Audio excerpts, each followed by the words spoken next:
j'espère que vous allez bien. Je vous retrouve aujourd'hui dans une nouvelle vidéo pour vous parler de mon organisation pour les cours. Je vous ai fait une vidéo il n'y a pas longtemps où je vous ai parlé de toute mon année, c'était super long, je vous ai dit plein de trucs et du coup je pouvais pas en fait dans cette vidéo tout détailler. Donc je vous fais cette vidéo là en annexe pour vous parler comment je me suis organisée pour mes cours, comment je notais mes cours, etc.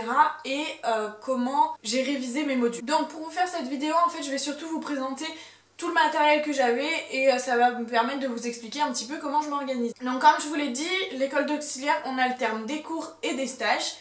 Le conseil que je vous ai donné dans l'autre vidéo et que je vous redonne ici, c'est pendant que vous êtes en stage, ne laissez pas tomber vos cours, essayez toujours de créer du lien entre vos cours et vos stages parce que c'est ce qui va permettre vraiment d'assimiler tout ce que vous voyez en cours. Ça va vous permettre d'imager en fait tout ce que vous avez vu en cours et du coup ça va être beaucoup plus facile de les ressortir pendant les évaluations. Pareil pour les cours, le gros conseil que j'ai à donner c'est d'écouter et de poser des questions, d'éclaircir tout ce que vous savez pas et même d'être dans le dialogue et dans l'échange. Du coup ça va vous permettre de vous souvenir plus facilement de toutes les informations qu'on vous a données. Après on est toutes différentes et on n'est pas du tout égales par rapport aux apprentissages.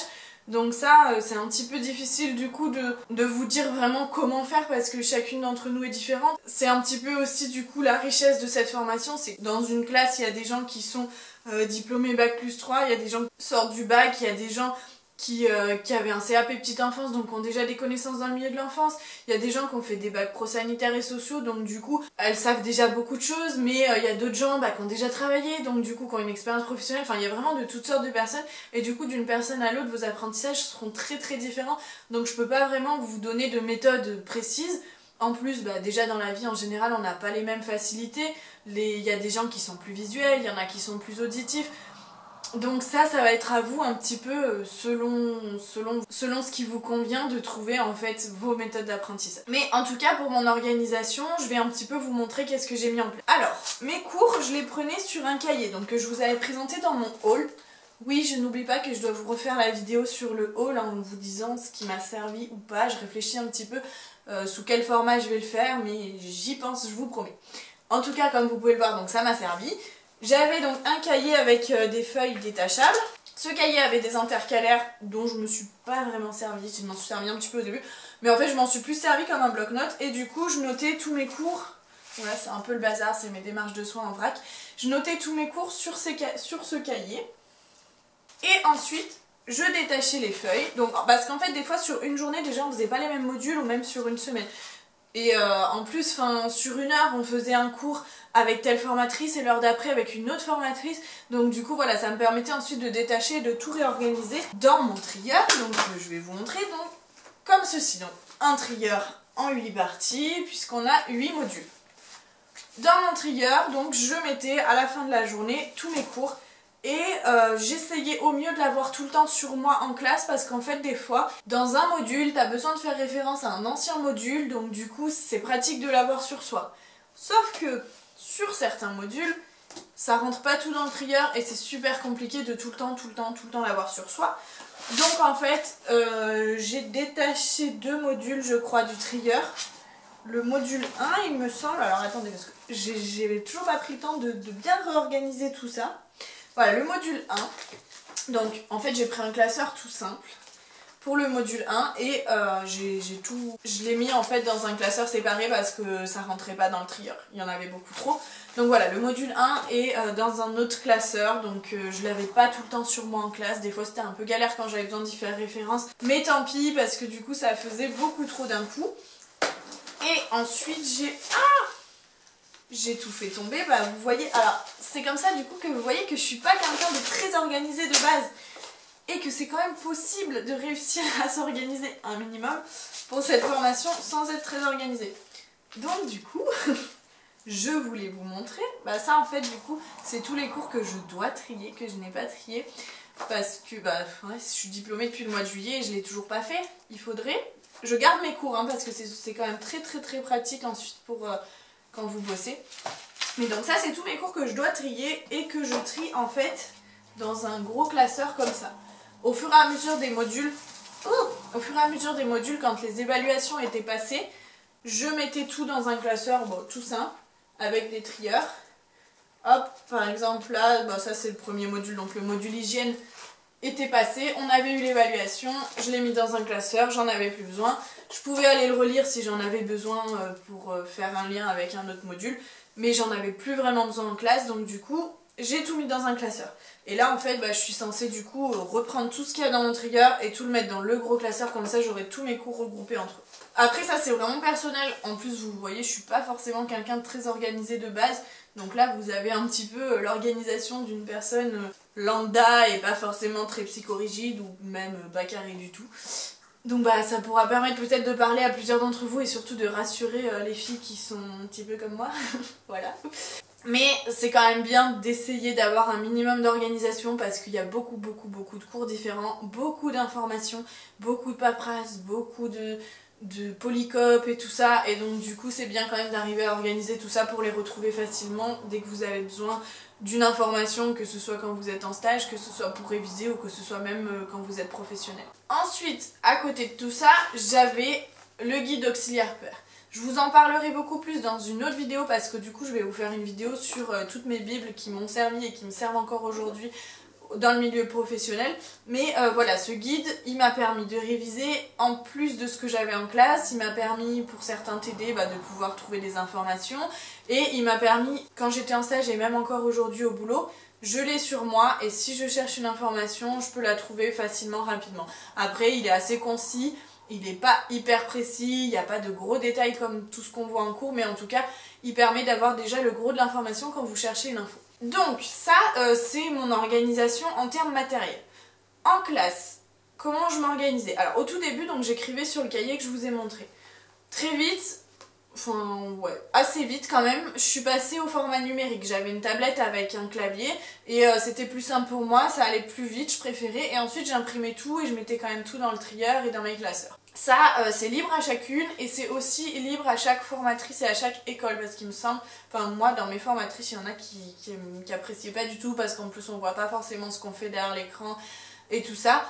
Moi je sais que je m'en servais juste pour ça parce que de toute façon c'était une tablette donc je pouvais pas faire 1000 trucs dessus, mais c'était assez pratique déjà quand on avait besoin de faire des recherches pour les TD et tout. Au moins j'avais mon ordi sous la main et puis j'allais beaucoup plus vite pour écrire. Après il y a des gens qui préfèrent écrire papier, il y en a qui préfèrent écrire ordi. Ça c'est à vous de faire votre choix et à voir l'école ce qu'elle vous autorise de faire. Concernant les cours, c'était... Alors ça dépend aussi, c'est pareil, ça dépendait des formatrices. Il y en a qui nous envoyaient les PowerPoint, donc du coup on avait en fait directement le cours chez nous et du coup je trouve que c'était un peu plus compliqué parce que en fait au final du coup t'écoutes un peu moins en cours, enfin tu prends pas trop de notes donc t'enregistres moins. Et puis tu te dis oh c'est pas grave j'aurai le PowerPoint, puis au final le PowerPoint tu l'ouvres jamais jusqu'à la veille de l'évaluation, donc c'est pas top, mais bon enfin ça après c'est toujours pareil, c'est libre à chacune. Moi je sais que c'est pas quelque chose qui me convenait. Après on avait des formatrices qui imprimaient directement le cours et qui nous le donnaient version papier, donc ça c'est plus facile parce qu'on a vraiment tout, alors que des fois en prise de notes on loupe un peu quelques infos.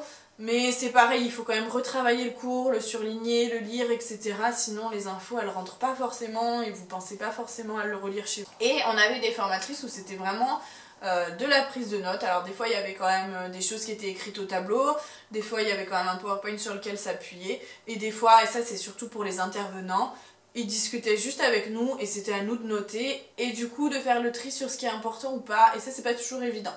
Donc pour ça moi j'avais le livre du coup qui m'aidait beaucoup parce qu'en fait ce qui est abordé dans le livre permet du coup de savoir un petit peu ce qu'il faut retenir précisément. Et ce qui était aussi super dans notre école, c'est qu'on avait à chaque début de module les objectifs du module. Et en fait sur les objectifs du module il y avait toutes les choses à savoir pour tel module, listées une par une. Et donc on savait en fait que c'était ces sujets-là sur lesquels vraiment il fallait qu'on s'appuie. Et parce qu'il y a plein d'autres choses que vous allez voir en cours, il y a plein de choses que les intervenants vont vous dire, mais sur lesquelles vous ne serez pas forcément évalué. Alors attention, c'est pas parce que vous n'êtes pas évalué dessus que c'est pas important, bien au contraire, c'est des choses qui vont être super intéressantes pour votre pratique professionnelle. Mais si on parle uniquement de l'évaluation à proprement parler, parce que faut dire ce qui est, nous on veut avoir au-dessus de 10 pour valider notre diplôme, du coup voilà, il y a des choses qui sont pas forcément à apprendre par cœur et il y a d'autres choses qui sont à connaître. Le par cœur, parlons-en, moi c'est pas mon truc du tout, je sais pas du tout apprendre par cœur, c'est quelque chose que je ne sais pas faire, que je n'ai jamais su faire et peut-être que je ne saurais jamais faire. Il y a des choses que j'ai dû apprendre par cœur pour ma formation, mais si tu me les demandes aujourd'hui, j'en ai aucune idée. Aujourd'hui au boulot, j'ai toujours dans ma poche ma petite fiche avec toutes mes données, toutes mes chiffres, mes valeurs de référence pour tout ce qui est fréquence respiratoire, tout ce qui est pouls, tout ce qui est tension, parce que je n'arrive pas à les apprendre par cœur. À force de pratiquer, je finis par les connaître, mais les apprendre par cœur comme ça, oui bien sûr demain je pourrais te les réciter, mais dans 3 semaines je les aurais oubliés. Donc effectivement pour la formation, il y a certaines choses qu'il faut connaître par cœur. Mais c'est pas le tout de nos évaluations. Au final, dans ton évaluation, tu vas avoir quoi, 2 questions de par cœur. Et puis en fait, derrière, tu vas avoir vraiment ton rôle en tant qu'auxiliaire. Et ça va être beaucoup de bon sens en fait. Beaucoup de bon sens, beaucoup de choses que tu as compris en discutant, en cours, en pratiquant, en stage et tout ça. Donc ça, moi en tout cas, c'est ce qui m'a sauvée parce que le par cœur, j'aurais pas réussi. Il y a des choses dont je me souvenais, mais c'était beaucoup plus parce que j'avais pratiqué. Mais voilà, quand il a fallu réciter toutes les dents, quel âge elles poussaient, le nom de chaque dent et tout, bah je les avais appris la veille, donc forcément j'ai réussi à en ressortir quelques-unes. Mais aujourd'hui par exemple, bah oui je le sais parce que je vois mes petits au boulot qui à tel âge ont telle dent. Mais sinon en fait, si je les avais appris par cœur comme ça sans avoir d'exemple sous les yeux, je l'aurais pas su. Mais du coup, je me suis un peu perdue, c'était tout ça pour vous dire que paniquez pas si vous savez pas trop apprendre par cœur, mais que quand même, effectivement, il y a certaines évaluations qui vont nécessiter de connaître des choses par cœur. Et moi, c'est mon avis perso, je trouve pas ça très pertinent parce que, voilà, à l'heure d'aujourd'hui, il y a beaucoup de choses que j'avais appris par cœur que j'ai oubliées. Mais voilà, comme je vous disais, au-delà du par cœur, en fait, ce qui est vraiment évalué, c'est votre pratique professionnelle, votre posture professionnelle, votre maturité, votre manière d'aborder les choses et quel futur auxiliaire puère vous serez. C'est bien de connaître des données par cœur, c'est important. C'est vrai, moi en cas d'urgence, demain, si j'ai une situation d'urgence, bah, j'aurai pas le temps de sortir ma feuille de ma poche. Mais il faut surtout en fait avoir du bon sens et savoir comment tu te positionneras toi en tant que futur auxiliaire puère. Parce qu'il faut pas oublier que c'est un diplôme qualifiant, c'est pas un... Bon, je dis pas qu'un bac n'est pas qualifiant, bien sûr que si c'est qualifiant, mais là c'est qualifiant professionnellement, ça te prépare au terrain.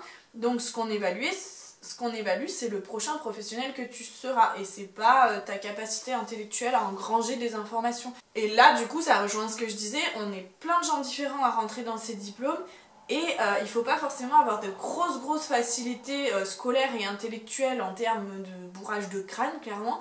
Pour réussir, il faut en fait être suffisamment mature, être suffisamment conscient des choses, comprendre comment tu fonctionnes, à quoi tu sers, quel est ton rôle, quelle est la limite de ton rôle, etc. Bref, du coup je m'égare un peu, mais je pense quand même que c'est des informations qui sont importantes pour déjà vous faire relativiser un petit peu sur les évaluations et puis pour comprendre quelle est la démarche des formateurs quand ils vous évaluent. Je pense que c'est pareil dans toutes les écoles, en tout cas je l'espère, mais en tout cas vraiment dans notre école c'était comme ça et voilà, et elle nous le disait, des fois il y avait des choses qui flanchaient. On savait les choses, mais ça manquait d'humanité, c'était très carré, très cadré, et du coup, quand ça manquait d'humanité, on perdait des points bêtement. Et donc c'est bien de le savoir pour pouvoir réussir ces évaluations. Donc ensuite, au jour le jour, comment je m'organisais? Alors je prenais mes cours, j'essayais d'assimiler le plus de choses possible en classe. Et je vais pas vous mentir, je vais être très honnête avec vous. Il y a eu des soirs où je me suis dit, oh je vais reprendre mes cours, puis alors on est toujours plein de motivation au début et plein de bonnes résolutions. Et ça n'a jamais duré. J'ai dû faire ça à chaque rentrée de stage, en fait, les 2 premiers jours. Ah, bah ou après chaque évaluation. Bon, bah cette fois, tous les soirs, je relis mes cours parce que j'ai pas envie de tout réviser à la dernière minute. Puis en fait, je crois que j'ai révisé la plupart de mes modules à la dernière minute. Et c'est pas du tout un conseil que je vous donne. Hein, parce que le module 2 et le module 1, c'est des modules que je vous conseille de bosser tout au long de l'année et de bosser surtout pendant vos stages. Moi, mon gros problème, ça a été de pas bosser pendant mes stages, enfin de pas trop bosser mes cours pendant mes stages, parce qu'on est pris par les stages, parce qu'on est crevé, c'est vrai, hein, quand on est en stage, on a quand même déjà plein de choses à faire, parce qu'on a une MSP, du coup on se consacre sur la MSP et la démarche de soins, et on oublie un petit peu de réviser le reste, mais profitez quand même de ces temps de stage pour arriver à mettre en lien vos cours avec vos stages et pour revoir surtout le module 1 et le module 2. Ça va être vraiment les gros modules qu'il faut bosser tout au long de l'année parce que c'est pareil, nous on avait commencé en septembre, on a été évalué en mai, j'avais tout zappé, il a fallu que je revoie des trucs du tout début de l'année que j'avais complètement oublié. Donc ça c'est vraiment un conseil que je vous donne. Essayez d'étaler vos révisions et surtout de profiter de vos stages. Je vous dis pas de revoir vos cours tous les soirs, si vous y arrivez franchement c'est génial, mais voilà après, voilà moi je vous dis qu'il en est, je suis honnête avec vous, moi j'ai pas du tout réussi à le faire et j'entendrai et je comprendrai que beaucoup n'y arrivent pas. Si vous y arrivez c'est top, si vous y arrivez pas profitez quand même des stages. Donc ça c'est pour les révisions en fait sur le long terme, mais du coup en termes de révision à chaque évaluation, je m'y suis donc toujours pris au dernier moment, un petit peu prise de cours, il fallait que je fasse mes fiches, c'était la galère. J'avais fait des fiches en début d'année et franchement ça m'a sauvée. Donc au mois de septembre, quand j'étais déjà ultra motivée, pleine de bonnes résolutions, j'avais commencé à faire des fiches et franchement c'était top. Ça m'a super aidée au mois de mai quand il a fallu que je les ressorte. Malheureusement j'ai pas continué sur la longueur et j'aurais dû. Donc ouais, j'aurais dû, et ça c'est un conseil que je peux vous donner, et si c'était à refaire je le ferais. Faites quand même des fiches au fur et à mesure si vous avez le temps. Et donc moi pour mes fiches, je m'étais fait un petit classeur comme ça. Et je les avais rangés par module. Alors j'ai pas fait de fiche pour tous les modules, je vous le cache pas. Mais pour le module 1 et pour le module 2, c'était super efficace. Alors après les fiches, ça c'est vraiment propre à chacun, hein, parce que d'une personne à l'autre c'était très différent. Sur mes fiches, je reprenais en fait les objectifs qu'on nous donnait en début de module, puisqu'en début de chaque module on avait tous les objectifs, donc tout ce qu'il fallait savoir et tout ce qu'il fallait apprendre, donc je les notais. Et on avait aussi une évaluation blanche pour chaque module. Je sais pas si c'est pareil dans toutes les écoles, mais nous c'était comme ça. Et du coup en fait je reprenais chaque évaluation blanche qu'on avait fait, ça nous permettait déjà de savoir quel type d'évaluation on allait avoir. Et je renotais toutes les réponses de cette évaluation là. On avait de la chance, de l'évaluation blanche à la vraie évaluation, on avait quand même des questions qui revenaient. Donc ça c'était quand même vraiment pas mal. Et ensuite du coup je me faisais mes fiches avec... Bah là du coup c'est toute l'anatomie, donc l'appareil circulatoire, l'appareil digestif, etc. Et je notais vraiment le gros de l'information et surtout je notais ce que je ne savais pas parce qu'il y avait des choses dont je me souvenais. Je savais que je m'en souviendrais sans forcément le mettre sur des fiches, donc ça c'était pas trop mal. Après voilà, ces fiches là je les ai pas faites pour tous les modules parce qu'il y a des modules pour lesquels je n'ai pas eu besoin. Parce que par exemple le module 3 qui est évalué juste sur une MSP ou le module 5 où c'est juste un oral, j'ai pas eu besoin de fiches, des dossiers à préparer chez soi ou alors c'était de la pratique. Là ça a été une forme différente d'entraînement. Pour mes MSP bah, je me suis entraînée chez moi, j'ai bossé ma démarche de soins longtemps, je me suis entraînée en stage. Mais voilà, pour vraiment le module 1 et le module 2 où il y a beaucoup d'informations et il y a beaucoup de choses à savoir par cœur. Du coup là je vous conseille quand même de faire des fiches. Je pense que en termes de conseils sur mon organisation, je peux pas vraiment vous en donner plus. J'ai pas eu une organisation drastique, j'ai pas vraiment eu besoin aussi pour moi. Je sais pas comment formuler ça sans que ça fasse prétentieux, c'est vraiment pas le but. Mais j'ai pas eu besoin de faire des très grosses révisions parce que j'avais des facilités quand même en écoutant en classe. Il fallait quand même que je révise derrière, mais j'avais pas besoin de réviser énormément. Sur mes stages, tout ce que j'assimilais en stage, j'arrivais facilement à le ressortir pendant les évaluations. Donc j'essaie de vous transformer ça en conseil en vous disant voilà, essayez-vous de prendre tout ça. Après, comme je l'ai dit, on est toutes différentes et je pense que, voilà, enfin, même moi dans ma classe, il y avait des filles juste à côté de moi qui avaient beaucoup plus besoin de réviser. C'est rageant de voir que ta voisine, elle a besoin de réviser pendant 1 heure ou 2 pour avoir une bonne note et que toi, ça fait une semaine que tu as révisé et tu te retrouves au rattrapage.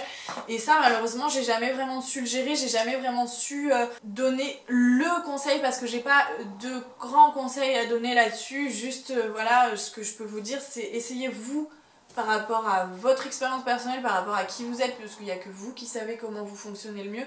Essayez de trouver la méthode qui vous correspond et prenez tout ce qu'il y a à apprendre au niveau des stages et de l'écoute en classe. Pour le reste, bah, du coup vous l'aurez compris, je pense quand même que ça demande un tout petit peu d'organisation. C'est surtout en fait pour pas perdre de temps. Vous pouvez, si vous voulez, ne pas du tout vous organiser, garder vos cours en vrac, machin et tout, mais du coup vous risquez de perdre beaucoup de temps en fait dès que vous cherchez une info. Et quand je vous parle de chercher une info, je vous parle pas juste des évaluations parce que c'est vrai que du coup on est hyper stressé par les évaluations écrites parce que c'est ça qu'il faut qu'on valide. Mais le plus important à garder en tête, c'est qu'aussi vous êtes en train de vous former en tant que professionnel et du coup toutes ces informations, il faut que vous arriviez à les garder à portée de main le jour où vous en avez besoin dans votre pratique professionnelle, que ce soit en stage ou que ce soit sur le terrain ensuite. Quand je vous dis ça, c'est parce que à l'heure qu'il est, moi je travaille dans un service de pédiatrie et quand j'ai été appelée pour être recrutée, j'ai été appelée du jour au lendemain et je me suis retrouvée en panique. Mon Dieu, j'ai tout oublié parce que par cœur c'est pas mon truc. Et il a fallu que je ressorte du coup tous mes cours, toutes ces infos là, et il fallait que ça soit synthétisé et tout, et du coup j'ai regretté de ne pas avoir fait de fiche et de ne pas avoir été un petit peu plus organisée là-dessus pour pouvoir trouver l'information rapidement. Au niveau donc de l'organisation des cours et des évaluations et de l'organisation en termes professionnels, je crois que je vous ai à peu près tout dit. J'ai certainement oublié des choses, c'est comme d'habitude, si j'oublie des choses, vous n'hésitez pas à poser les questions en commentaire, je vous réponds, des fois il y a des collègues qui répondent. C'est le mieux pour vous, comme ça vous aurez toutes les réponses et dans la vidéo et sous la vidéo. N'hésitez pas aussi à me rejoindre sur Instagram parce que c'est toujours là-bas que je donne le plus d'infos, que je fais beaucoup de FAQ et que je prends le temps de vous répondre au mieux. Ici j'ai un peu moins le temps de passer mais je le fais tant que je le peux.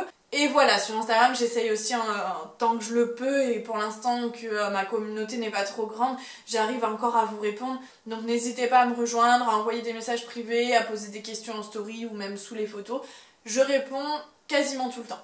Des fois ça prend un peu de temps mais en tout cas je vous réponds. Le lien il est en barre d'infos comme d'habitude. En tout cas je vous remercie de m'avoir suivi, d'être de plus en plus sur la chaîne, ça me fait plaisir et ça me motive. Je vous fais des bisous et je vous dis à très vite.